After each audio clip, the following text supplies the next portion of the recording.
الله أكبر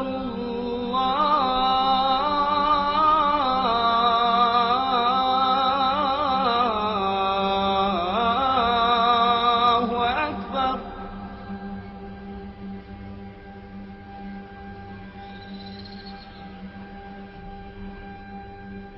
أشهد أن لا إله إلا الله.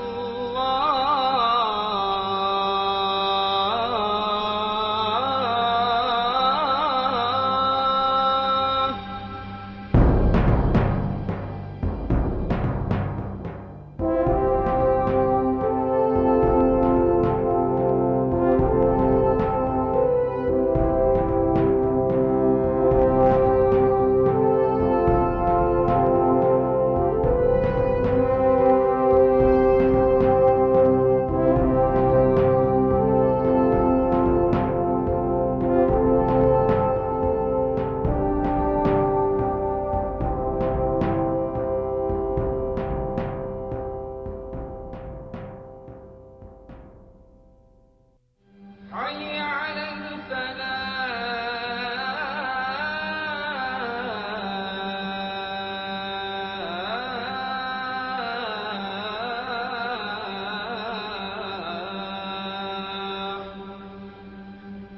In the vacuum left by the departing Soviets, the Mujahideen factions fought against the ailing central government, which finally collapsed in 1992. Hope for a new central government was short-lived, as the 7 major Mujahideen factions descended into a bitter civil war for control of the country. One of these factions, the Taliban, arose in 1994 from a small group of Pashtun religious students in southern Afghanistan. Under the leadership of the one-eyed cleric Mullah Muhammad Omar, the Taliban became a popular movement, railing against the brutal excess of the rival warlords and the spread of the opium trade. In 1996, Osama bin Laden returned to Afghanistan. He brought with him a cadre of Al-Qaeda fighters and soon attracted many Afghan Arab veterans. As a gift to Mullah Omar, bin Laden donated vehicles, built roads, and recruited the largest jihadist army of modern times, Al-Qaeda's Brigade 055. The brigade was deployed against Shura Nazar, or the Northern Alliance of the anti-Taliban military groups. 2 days before the 9/11 terrorist attacks, the leader of the Northern Alliance, Ahmad Shah Massoud, was assassinated in his headquarters in the Panjshir Valley in a suicide bombing by 2 Al-Qaeda terrorists posing as journalists. Al-Qaeda had eliminated the United States' closest ally in Afghanistan. In the aftermath of 9/11, America received pledges of military support from many nations. On September 12th, for the first time in history, NATO invoked Article 5 of its founding charter, providing for mutual protection of member states against attack.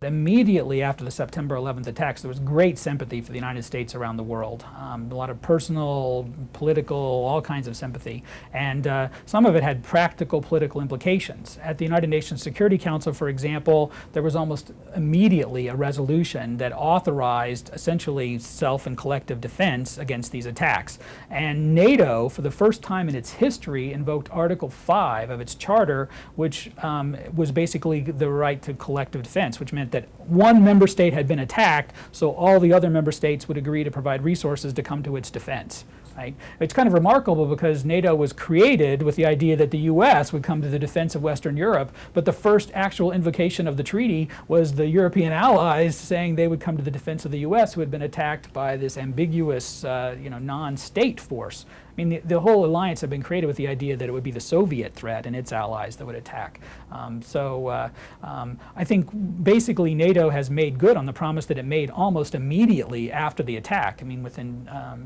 days, if not hours, that this was a clear violation of the NATO Charter. A member state had been under attack.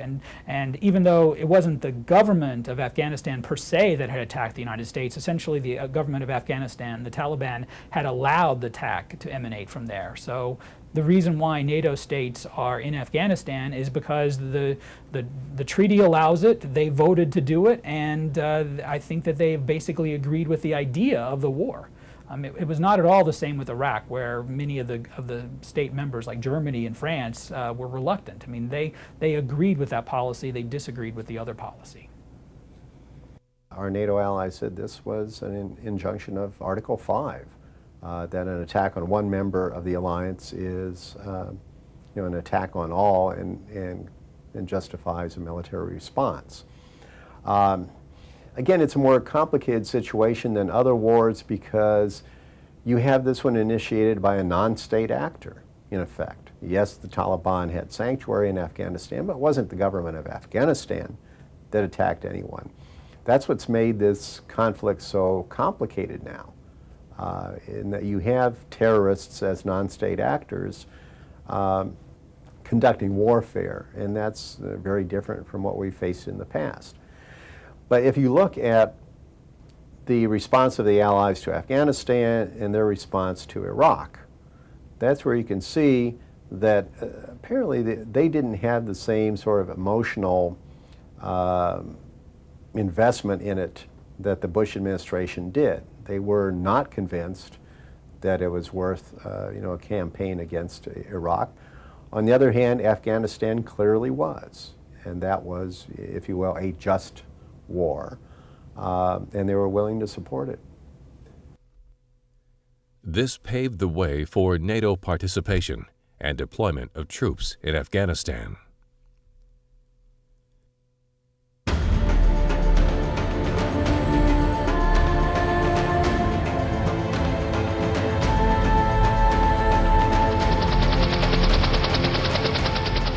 The first U.S. ground forces to set foot inside Afghanistan did so 15 days after 9/11. This small team, codenamed Jawbreaker, was inserted covertly from the former Soviet airbase Karshi-Kandahar in Uzbekistan, where a formidable U.S. presence was building.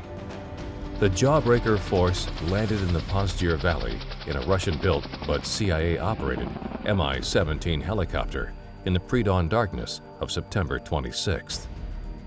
The 8 men in the team were not members of any military unit, but of the Central Intelligence Agency Paramilitary Special Activities Division and Counter-Terrorist Center. To the men of the Special Forces, they would be known colloquially by the acronym OGA, Other Government Agency. Consisting of former special operators, communications, and linguistic experts, the team brought with them satellite communications, enabling their ground truth intelligence reports to be available instantly to headquarters staff at Langley and Central Command, CENTCOM, the military command responsible for Operation Enduring Freedom, the code name for the forthcoming U.S. coalition operations in Afghanistan. Jawbreaker also carried $3 million in U.S. currency in non-sequential $100 bills. These funds were used to shore up Northern Alliance support to OEF. The Jawbreaker team facilitated the planned insertion of the first U.S. Army Special Forces detachments with Northern Alliance commanders. They also provided bomb damage assessment for the coming air campaign.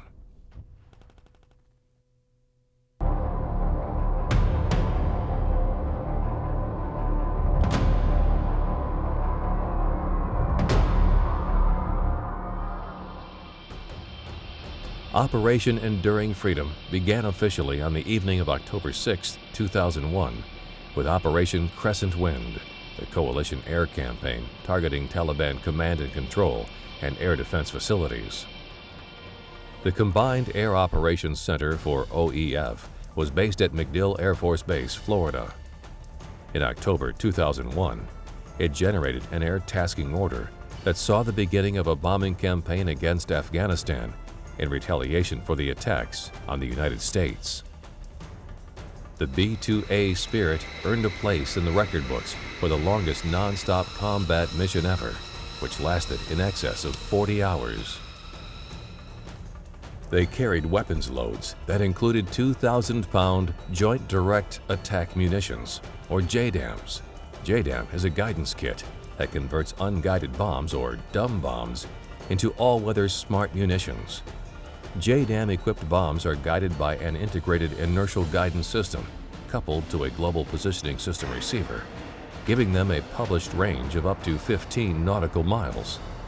The JDAM was meant to improve upon laser-guided bombs and imaging infrared technology, which can be hindered by bad ground and weather conditions.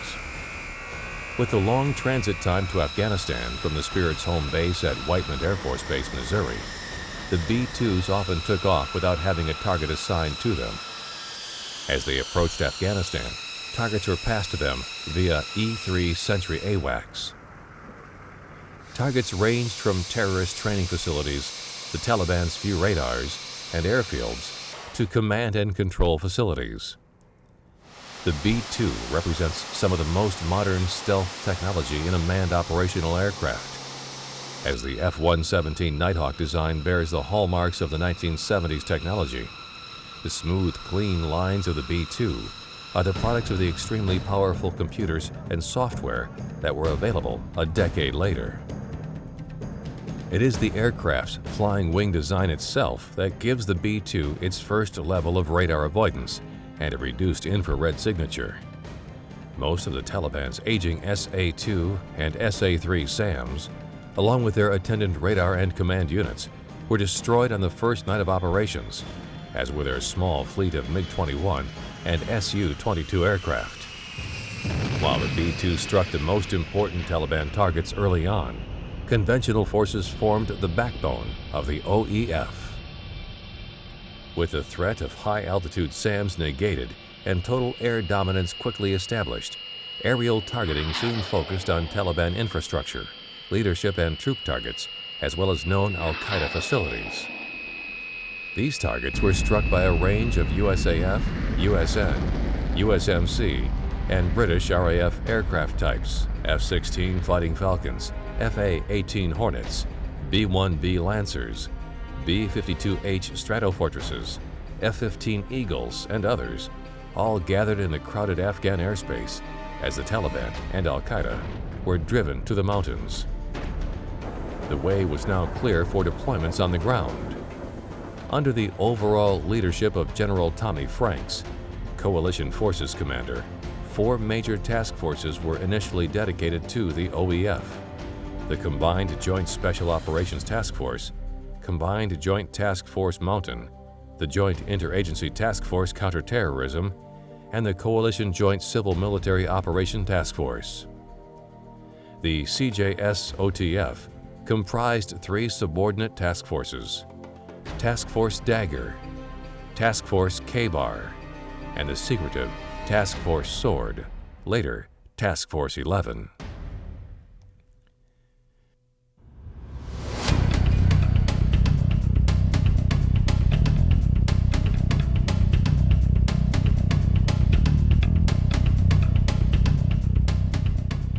Task Force Dagger was formed around the 5th Special Forces Group, with integral air assets from the 160th Special Operations Aviation Regiment.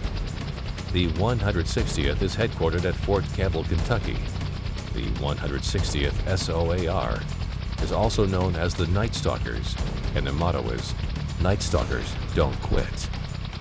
Dagger was assigned to the north of Afghanistan and tasked with infiltrating Special Forces Operational Detachment's Alpha teams to advise and support the warlords of the Northern Alliance.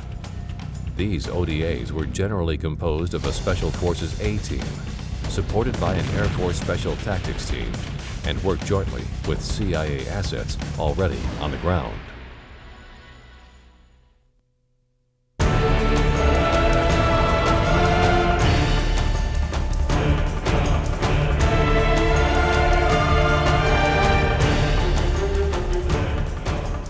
TF-K-Bar was formed around a core of Navy SEAL teams, 2, 3, and 8, and the Army's 1st Battalion, 3rd Special Forces Group.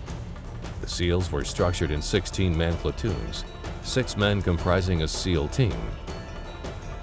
Platoons in OEF were most often deployed in sensitive site exploitation, or DA missions, while four-man sub-elements were assigned to surveillance and reconnaissance operations.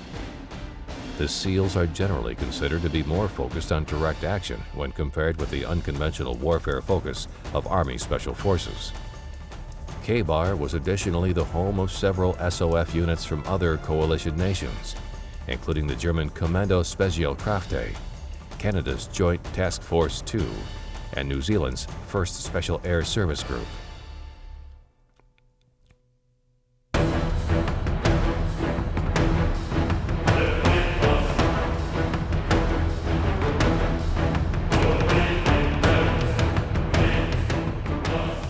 TF Sword, or TF-11, was the JSOC's hunter-killer force with the mission of capturing or killing senior leadership or high-value targets in both Al-Qaeda and the Taliban.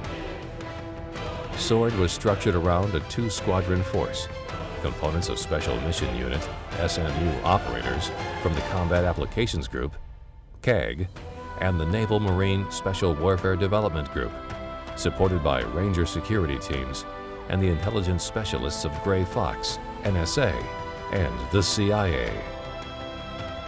Gray Fox are the most secretive of the JSOC units. They are trained and equipped to gather actionable intelligence for the SMUs through electronic and signals methods, along with the more traditional human intelligence.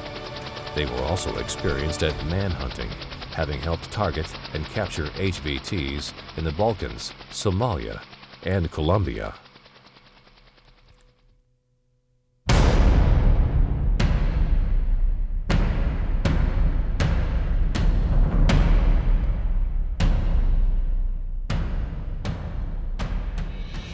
CJTFM also initially comprised three subordinate commands: TF-64, a Special Operations Task Force built around a squadron of the Australian Special Air Service Regiment; the U.S. Marine Corps T-58 of the 15th Marine Expeditionary Unit, MEU. The Marines were replaced in January 2002 by TF Rakkasan, formed of components of the 101st Airborne and a battle group of British personnel built around 45 Commando Royal Marines.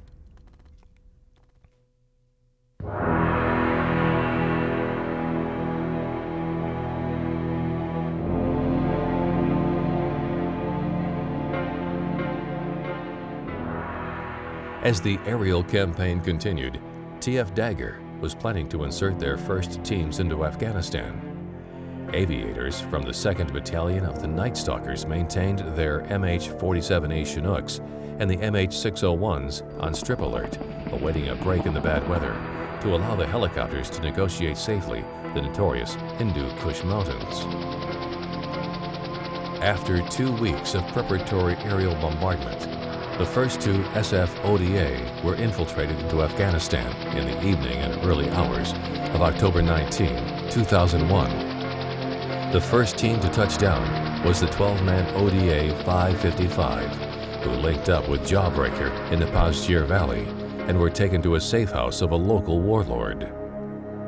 They began operations alongside the Northern Alliance forces the very next day. The weather that night had been dangerous enough to force the two escort Blackhawks carrying a second team to turn back. Meanwhile, in southern Afghanistan, another special operation was underway.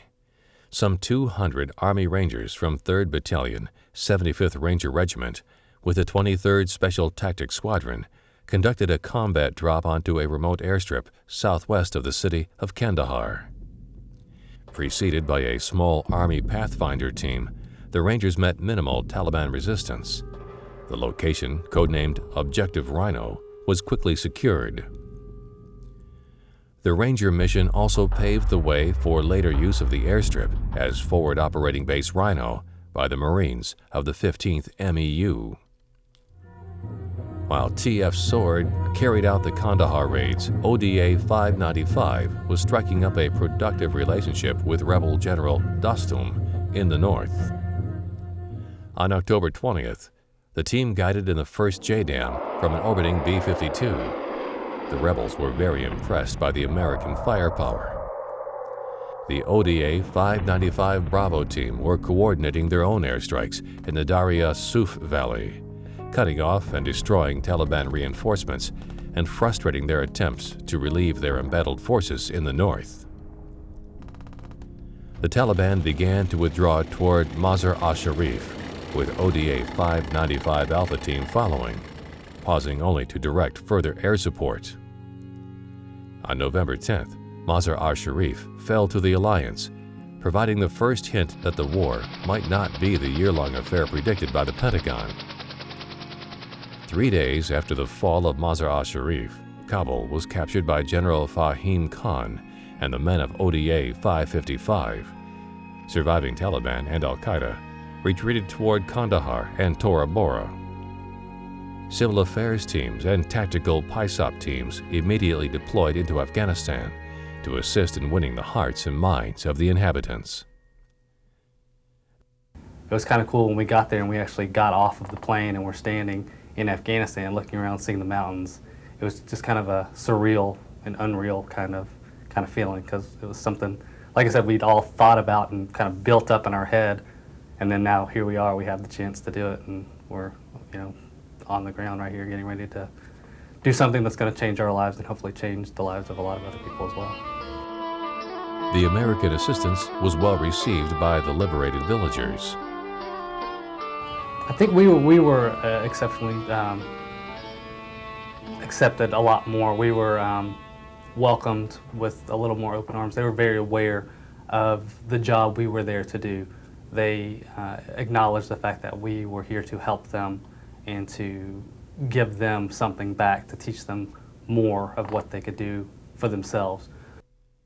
Most of the assistance was agricultural or medical. We mainly wanted to focus on working and empowering the Afghan government, JIROA, so that the citizens of Afghanistan knew that their government was working for them. We were stationed at Bagram Airfield, and our area of operations was Bamiyan, Parwan, Panjshir, and Kapisa. That's north of Kabul. So 4 provinces. It was a huge area, and they would teach different techniques on how to grow crops, how to irrigate more proficiently. We did tractor training to teach them how to farm the land with a tractor, and basically just try to make them more proficient in their agriculture skills through the government. And they had it's called a DALE, the Director of Irrigation, Agriculture, and Livestock. And we would work with him, who would have extension agents that were spread out through the provinces, and then they would teach the farmers. So they knew that the government was working for them, and it wasn't just coalition forces.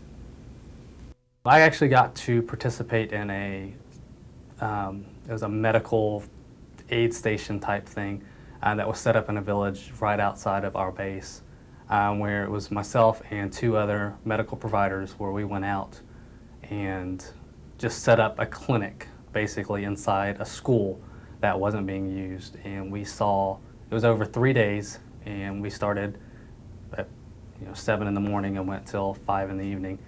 And we just saw all of the villagers. I mean, they came from not only the village that we were working in, but from miles and miles around. They would walk, caravan in, however they could get there, just to be seen by some sort of medical person, because their health care in those villages are pretty much non-existent. So for me, that was a very gratifying thing. Being a medic, I felt like I actually got to take my knowledge and help children. The women would come in, the village elders would come in, just for anything from a bruise, a cut, broken tooth, runny nose, anything like that. So them coming in to see us and then leaving with a smile on their face and telling us thank you for providing something that they don't get on a day-to-day basis like we have, was probably one of my proudest moments during the deployment. The civil affairs team were always aware that their brothers were still in the fight. Every day you think about, yes, here we are in this completely new and completely different country from what we're used to seeing, but it's completely, totally beautiful. But you're very aware of, yes, we may not be actually fighting right this second, but there's other soldiers and other friends of ours that are in other areas that are most likely fighting every day, every minute, every hour. As the cities fell in rapid succession, TF Dagger's attention became focused on the last northern Taliban stronghold, Kunduz. ODA 586 used massive airstrikes to demoralize the Taliban defenders, and after 11 days of continual aerial bombardment, the Taliban asked for terms, officially surrendering on November 23rd. On November 25th, another FOB near Kandahar added more pressure on the beleaguered Taliban. The Marines sent in the 15th MEU, which was soon reinforced by the newly arrived Australian SASR squadron. Hamid Karzai began moving on Kandahar with ODA 574, gathering fighters among local Pashtuns until the militia eventually numbered 800. On December 7th, the Marines and Karzai's militia accepted the surrender of the Taliban in Kandahar. The campaign had taken just under 2 months, 49 days, from the insertion of the first ODA teams to the fall of Kandahar. It was accomplished by several hundred SOF and perhaps 100 OGA, supported by their determined allies of the Northern Alliance and the awe-inspiring might of United States air power.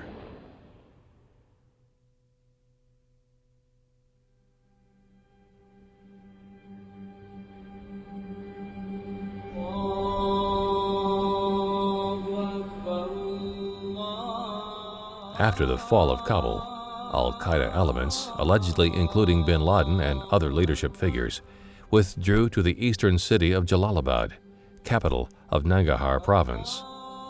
Jalalabad was only a short distance from Tora Bora, the network of cave systems and defenses developed by the Mujahideen during their war against the Soviet occupiers.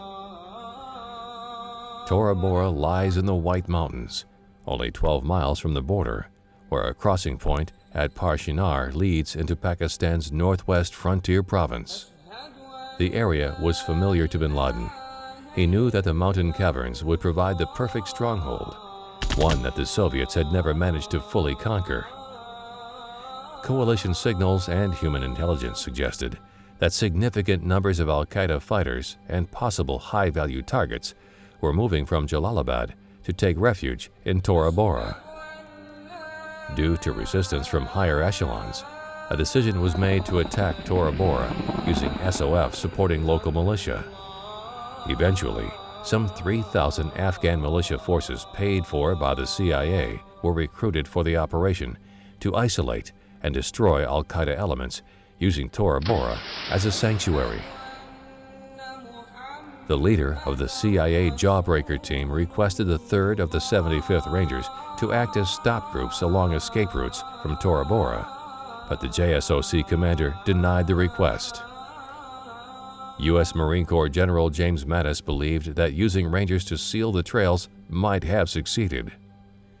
Advised by special ops units, the militia started to make some progress, but on December 12th, Mohammed Zaman opened negotiations with the Al-Qaeda forces in Tora Bora. Much to the frustration of the SOF, a truce was called until 8 a.m. the next morning to allow Al-Qaeda forces time to agree to surrender amongst themselves. This appears to have been a ruse. Several hundred Al-Qaeda members, including men of Brigade 055, escaped during the night along the mountain paths toward Pakistan. It has also been alleged that members of the CIA-funded militias acted as guides for bin Laden. Rumor indicates that bin Laden paid $46 million for the help. By the end of 2001, Afghanistan was in coalition and rebel hands, but few realized at the time that 10 years later, U.S. soldiers and Marines would still be bleeding in the mountain nations.